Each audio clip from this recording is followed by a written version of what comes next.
Hey everyone, welcome and welcome back to my channel. My name is Talia and today we will be talking about the whole Jaclyn Hill debacle.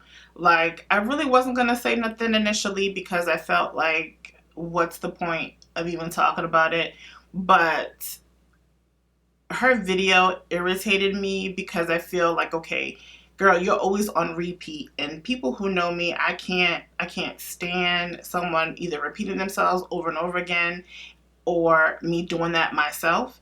And I feel like she also is playing the public for straight up dummies, and that's more irritating than anything else. So if you're interested in getting my opinion, and I need to emphasize that this is my opinion, I am going to question some of the things that she says, because as a consumer, you shouldn't have to just take a company's word for it and then just kind of like let it go. So I just want to respond to it.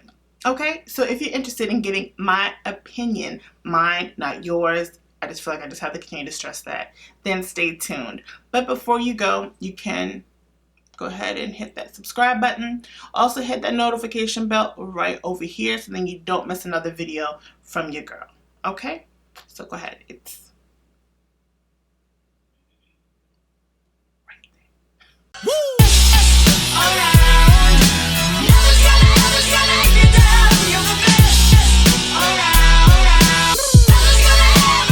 So in this video, I'm just going to be addressing the things that she had mentioned on her My Lipsticks video. Again, I am aware of everything that has taken place with other, with some of her customers and influencers and drama channels and everybody's thoughts and opinions, which is fine because I initially wanted to purchase like a trio.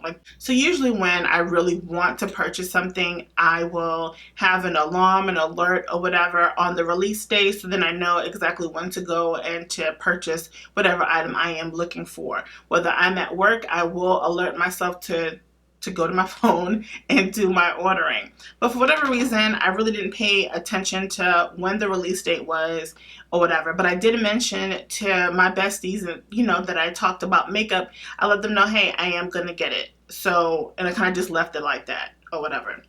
But nonetheless, so as I saw things that were coming out, I was like, well, damn.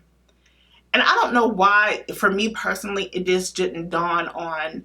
Every time this woman comes out with something, it's always something. Like, she can never have a launch and it just goes smoothly. But again, I've purchased some of her things, so it just didn't dawn. I really like Jaclyn as a YouTuber, so I just knew that I was just going to be supportive because I like her, and the things that I personally own, I like. So I was going to get the lipsticks. But nonetheless, so in her video, she stated that she wanted to address the melting issues, the white fuzzies, the black holes, the grittiness, and the textures that people were finding in her lipsticks. Like, okay, let me just go on because it's going to start turning it into a little rant video. And I just want to get my points across so then we can get on. We can kind of just get on with it. Okay, so in the beginning, she stated that, she has been on the phone with chemists, with the manager of the lab and all that good jazz to kind of get, to get more of a clarification to why things occurred the way they occurred. Now, for me to break that portion down as far as, okay, so this is your new cosmetic line. Okay. You have a history of just not doing well on your initial launches, but ultimately you get back together and you get it together and then you keep it pushing, right? So, but because this is your company and no one else's, you're not collaborating with anybody else.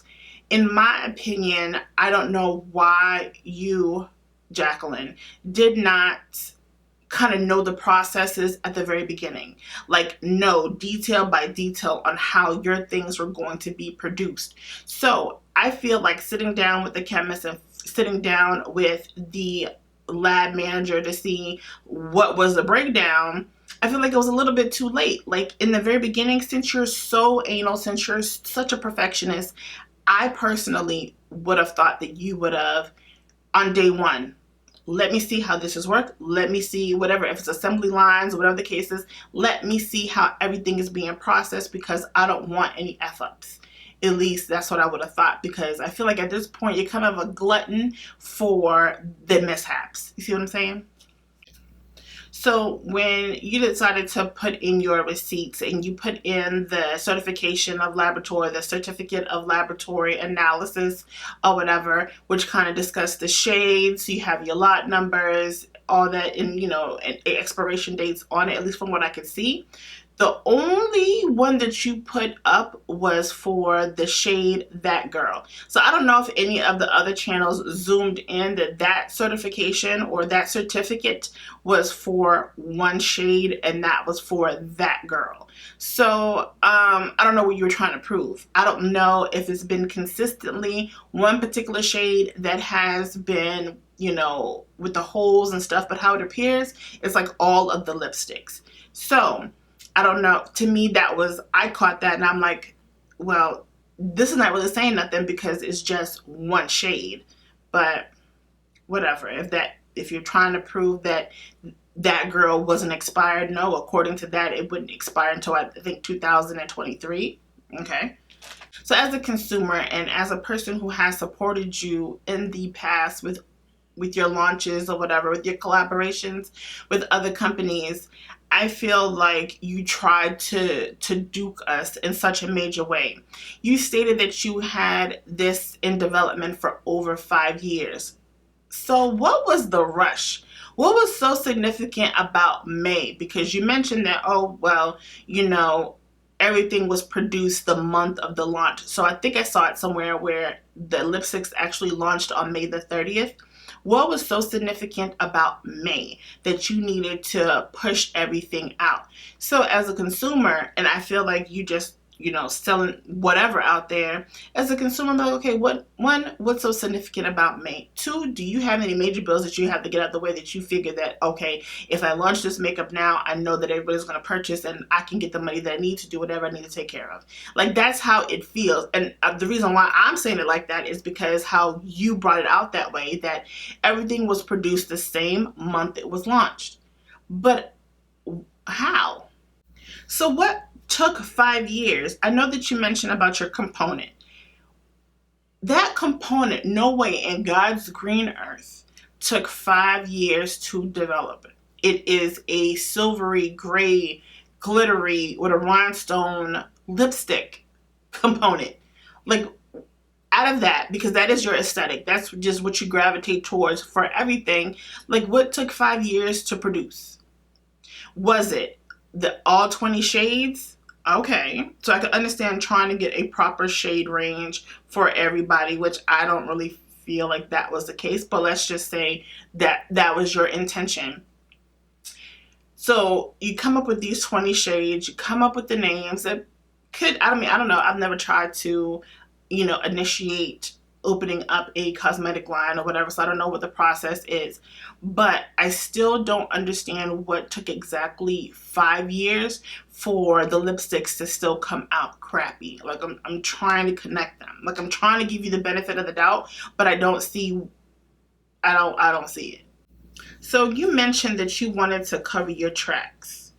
And cover your tracks, how? Was there, I know you mentioned that it was a mishap with another lab, but what happened with that other lab? Like, what is there to cover? If you're coming out with your cosmetic line and you already know what to do and you already know what you want, what are you covering up exactly?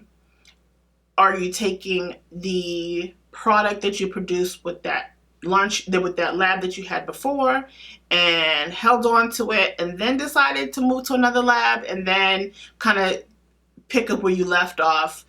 Yeah, I don't understand.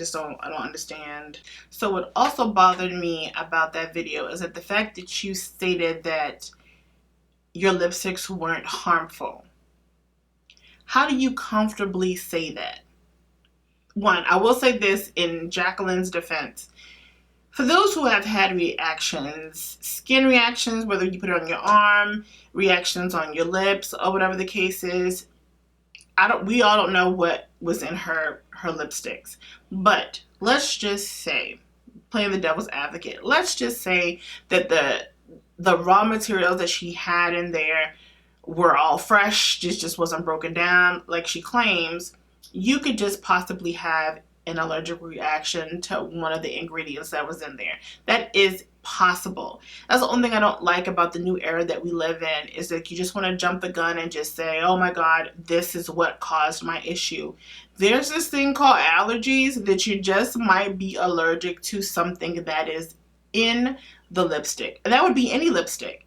I can put on, I think like my sister-in-law, she's allergic to a lot of lipsticks. There's something in the lipstick that gives her a reaction, and it doesn't mean that the materials are bad. It just means that she can't use it. Why? Because she's allergic.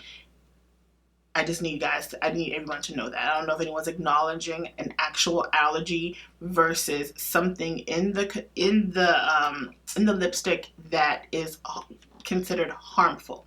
Okay, I just want to put that out there. I just don't want to just keep going on the narrative like, oh my God, her lipsticks are, are having my lips fall out my face kind of situation. Like, come on, like, let's keep it a buck. Like, you might be allergic to something that she's in there, like mango. A lot of people are allergic to mangoes or whatever, shea butter. Like I have a small irritant to it that causes some itchiness. So, just know that it could be an allergy. And if you've never been tested for allergies, I suggest that you do. That's just period. Not even because of this particular lipstick. Just in life, you just want to know what you might possibly be allergic to.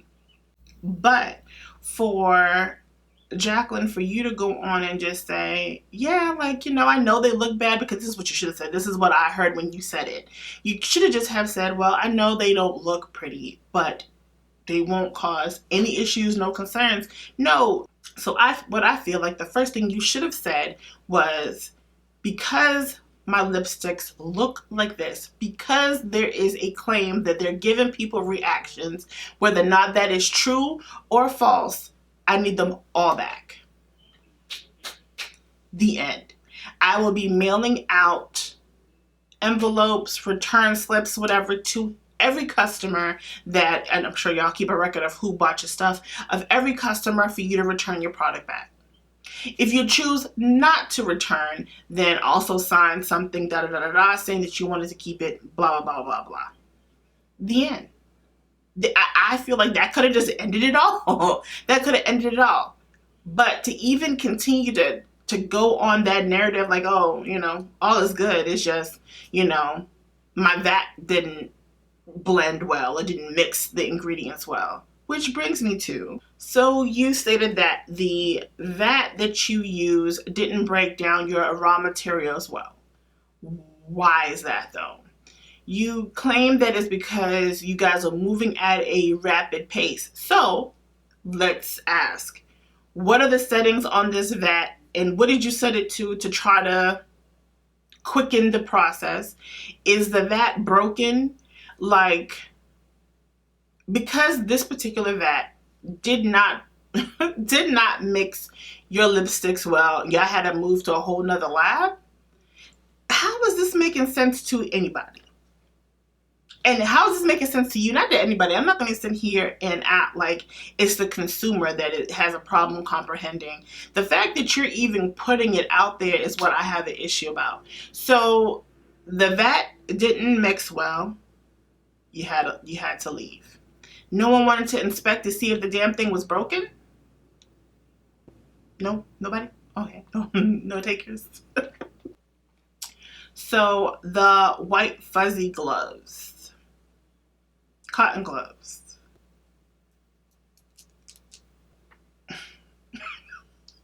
Because I feel like if I regurgitate what you said, I'm going to sound just as, lack of a better phrase, just as dumb. The little hairs that are on these lipsticks, you're stating that it's because of these fuzzy gloves.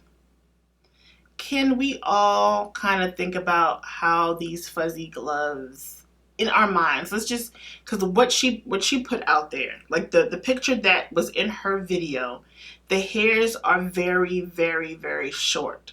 Even if those were the gloves that were actually used in production, every time you use them, I don't foresee a cloud of fuzziness. So I understand the process of changing the gloves. But what I don't understand is the amount of lint that are coming from these gloves that are getting into the product, into the vat to where it's mixing. So with the vat, so when people are changing gloves, I'm thinking even as a nurse, I'm thinking of when you're changing gloves, are you doing it directly over where you can possibly contaminate a product? Or are you stepping away, taking it off and throwing it in the trash? Usually you'll take your gloves off and take them off right by the trash can. So why would these little particles of lint be in the mix? Hello? So I don't understand that. So okay, let's just say that's what it is. It has to, those short hair gloves that you had in the picture, that's what you use as an example. No ma'am, that's BS. I'm calling it all day, every day. That can't happen. Period. Now, in most warehouses you use, or factories you use latex gloves. Why can you use latex gloves on your components? If you use latex gloves in forensics where you can't cross-contaminate the crime scene because you might alter something, what are so significant about your lipstick components that latex gloves couldn't have been enough?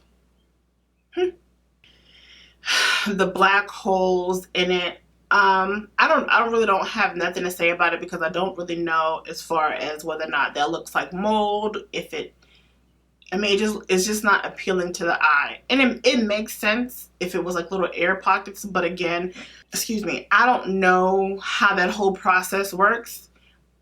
So I'm just not going to speak on that. It just looks nasty. And even with everyone, showing pictures of it, I still feel like those are recall worthy. Like if people are questioning the sanitation of how these products were produced, I don't care whether it's 1% or whether it's 100%, there's still a small portion that is stating that something's wrong with these. And I have yet to see a video. I have yet to see a post of people ranting and raving over these lipsticks being the bomb. So therefore, I would be like, just give them all back to me. Like, why not do that? And the grittiness and textures, I think I had already said that you had mentioned it because the vat wasn't mixing everything well. That is a problem. It doesn't make sense for you to uproot the whole production from one lab to the next just because that one situation wasn't working. So again, does it go back to, was it broken? This whole situation is annoying because Jaclyn, I feel like at this point, like I didn't ever go with the narrative, oh, she's money hungry or whatever the case is. But how can you not look at her in that sense of just wanting to dupe people for loot? Like I don't understand how you don't see it now. And I have purchased I purchased the Vol palette even after people were complaining. One, and it's I thought the palettes were pretty, and I was like, let me see if I can play with them or whatever. And I personally like them. I still have no issues and no concerns about the palette, so I have nothing negative to say about that. I have her initial Jaclyn palette. Like I was very supportive, and even at the drama, even the Becca highlighters, the Becca palettes or whatever, I rocked with the girl. But then at this point, it's just like, this is your baby. You are not connected to anybody but your damn self in this situation, and you still messed up. And please don't ever say that you're a perfectionist ever again, because that is not the case. Because I personally, again, would have known every process of how that lab worked. Period. I would have, for every shade, let me see what you do first. Let me see what you do second. What do you do last? I would know every detail to how my product was being produced. How you didn't know, and why do you always let people feed you information? I suggest to you, for whatever it is that you do next, to definitely be hands-on, because hands-on is not letting people just tell you stuff or you just asking a question and expect for people to tell you the right answer. You have to be involved, Jaclyn. This is how that works. You be involved, so then you know. So then when people are starting to question you for or question what it is that you're doing, you can actually have an answer and don't have to be ghost for a certain amount of days before you answer the question. Why haven't you learned at this point? I'm not a big enough person on YouTube to even make a difference or whatever. Hopefully my subscribers would know if they're interested in purchasing this particular product that you shouldn't. I believe in forgiveness. I believe in second chances. That's just who I am as an individual. But you don't ever want to play yourself for a sucker. And at this point, I feel like that's what she's doing. You don't want to support people who play you for a dummy. And is she doing that? I believe so. Hands down, wholeheartedly, she thinks she's dumb. She does. So you can sit in front of the camera, you can apologize, or you can give an explanation. How many times are you going to do that? And in the same way, like, girl, nobody wants to hear an apology at this point. It's just like, you tell your kids or whatever. It's like, they mess up. Oh, mom, I'm sorry. Mom, I'm sorry. And then if you're going to be like, okay, just stop saying sorry and just stop doing it. I personally don't know if Jaclyn is going to be able to come out of this and people trust what she's producing next. I know I'm not. I feel like when you start thinking that people are dumb, because I can't put it no other way, and I'm so sorry. Y'all can eat me up in the comment section. I personally don't see it any other way other than her thinking that her subscribers, her customers are not the brightest crayon in the box, and she keeps doing this because it's becoming redundant. Like, what else can you say? And if you have her back, I would love to hear your opinion to how this fell apart. Tell me, because I'll be waiting to read it. For real. I'll be waiting to read it because I definitely want to get a clear understanding to why she did this foolery and why she thinks that, okay, well, just give me an opportunity to fix it. Yeah, no. Everybody has given you the opportunity to make things better, and you continue to do the same thing. This was irresponsible of you. So, with that being said, please do not. I don't care if you ordered these already. When you see them, just put back return to sender. I feel like those who want to keep putting them on your lips, it's like, okay, stop doing that. You put them on your lips, I don't feel bad for whatever happens to you. You see enough posts at this point that they're not good, so just don't put them on. And also, too, stop thinking that other influencers are responsible for you buying or not buying something. I don't think that's how this platform works. And the only reason why I'm saying it like this is not because I don't have enough subscribers. It's because I have common sense. And I feel like when you put so much weight on a person to tell you whether you should or shouldn't buy something when most of you are adults, that's pretty heavy. I don't feel like anyone is obligated to come on YouTube to say, no, you shouldn't get it, guys. Okay? Don't buy it. Or no, you shouldn't put them on your lips. You don't see? You don't see what's happening. You need someone to prompt you not to do this or not to purchase or not to put it on your lip. Come on. That's it for me, guys. I have nothing else to say about it. I won't be purchasing. I'm not recommending. I'm not nothing. She would have to do something miraculous, or I would have to see other people put it on first without it being any issues or concerns before I even think about giving her a second chance. So, that's that. If you like any of my comments or you like this commentary video, please give this video a thumbs up. And if you like this side of me as far as giving my thoughts and opinions, go ahead and click that subscribe button. I only give my thoughts and opinions on things that I really care about or I really have a strong opinion about. So go ahead and click that. Also click the notification bell so then you don't miss that kind of content ever. So yeah, if you want to check me out on all my social media, you can find me on everything Talia's Eye Candy. That's on Instagram, Snapchat, and Twitter. And you can also find me on my second IG page, which is Beauty from the Inside Out 365, where I go over my inner beauty stuff over there. All right, guys, and I will definitely catch you all in the next one. Bye. Llegó la mami que todo desespera.